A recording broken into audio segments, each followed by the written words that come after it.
This is Harold's better half right here, Emma Marie Owen Weber. Tell me what day you were born and where you were born. I was born on the 4th day of July in 1921 at a little town called Deanfield, Kentucky in Ohio County. And when did you move here to Evansville, and why did you move here? Well, my dad brought us here on account of work. So he got a job here. Where was his job? He started working in the mattress factory where they was making mattresses, and he was the night watchman. Night watchman. And then you lived over by Fulton School? I went to Fulton School. I lived a half a block. That's now called Cedar Hall in Evansville. No. It's it's tore down, and there's a bakery. Lewis Bakery's right there. It's by Fulton and Virginia, or Fulton, Virginia. In Michigan. And Michigan, okay. Virginia, yeah. And then you were also part of this. Tell me when you got out of high school and what you did after you got out of high school. I didn't go to high school. I took a GED test. Okay. And then tell us how you got, what you did for the World War II effort. Tell us your first occupation and your second occupation. Well, let me see. First you went to Faultless Castle. Can you tell us what you did at Faultless Castle and what you made there? That was during the war. Yes. And we had half blocks that we had to smooth out because they had burrs on them. And what is a half block for people? What is a half block? It's half of a whole block. It's made in like a circle, and you have to... Is that part of a bullet? Yeah. So it's part of a 37 millimeter bullet. 37 millimeters is about 1.5 inches wide. So you smoothed out the bullet or the shell part? The bullet itself? I smoothed out the shell, I guess the shell part. The shell. Because it was the part that was about this long. I see. Yeah. It made of lead, probably made of lead, or heavy. It was heavy. Yeah. And you smoothed it out so it wouldn't get caught in the chamber.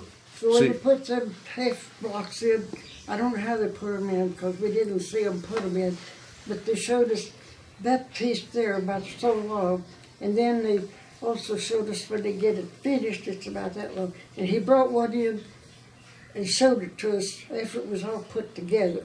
That's it for an M3 tank, or it was an anti-tank gun. It was an M3 that was they made a lot in 42, 43, and 44. It shot that 1.5 inch shell, but the Germans improved their tanks, and so there's another gun that was made. It made a 57 millimeter that could penetrate the German tanks.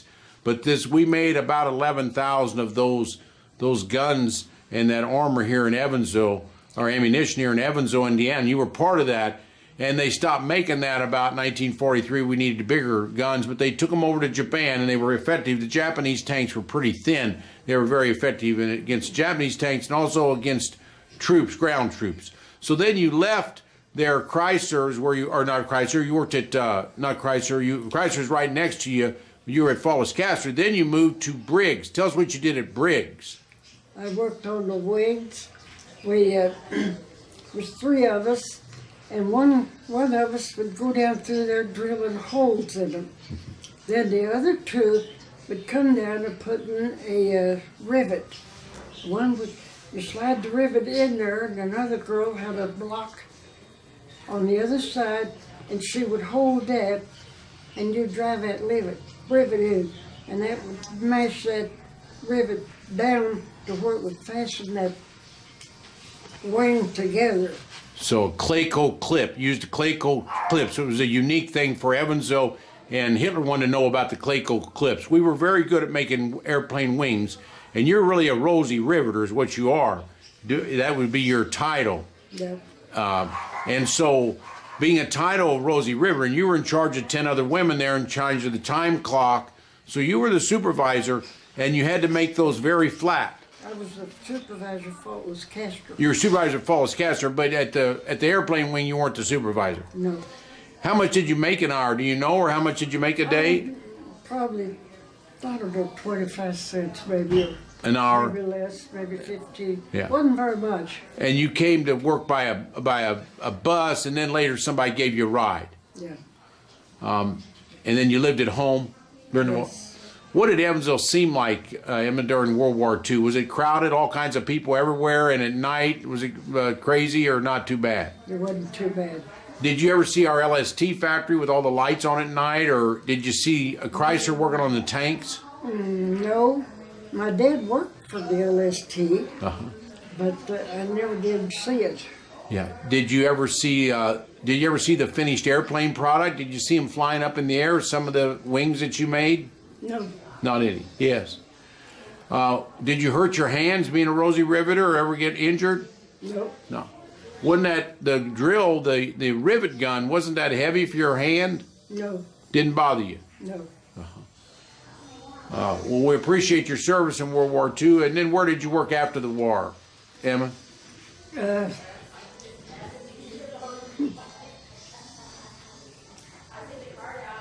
trying to think, where did I work? I worked at Swift. That's Swift, that's a meat packing company. So that's where you worked later on. Yes. Well, both of you are pretty important. You're born in 21, you're born in 25, so you are what you call our greatest generation. And Emma, what do you think about freedom? How do you think freedom's important? You've had freedom forever. What about freedom? Tell us about freedom and how you think it's important for our next generation. Well, I don't know. I think that we ought to be able to do what we want to do. And you've lived that way all your life. Yeah. Not everybody does in the world. So it's 1 out of 20 chance of being born in the United States. And as a woman, it's 1 out of 40. But you're a pretty lucky person to be in the United States. And we're pretty lucky to have freedom that we have. Yeah, we all are. Yeah. Well, I appreciate all your time today, Mr. and Miss Weber. I hope we keep the freedom. Yeah, we need to keep a freedom. It's very important. You don't cherish something until you lose it. Right. And it's hard to understand how valuable it is if you've never lived in a place that has no freedom. But we've had freedom of speech and freedom of religion, freedom of doing a lot of things. So we're lucky to be living in the United States. Yeah. Thank you very much, both of you. Okay.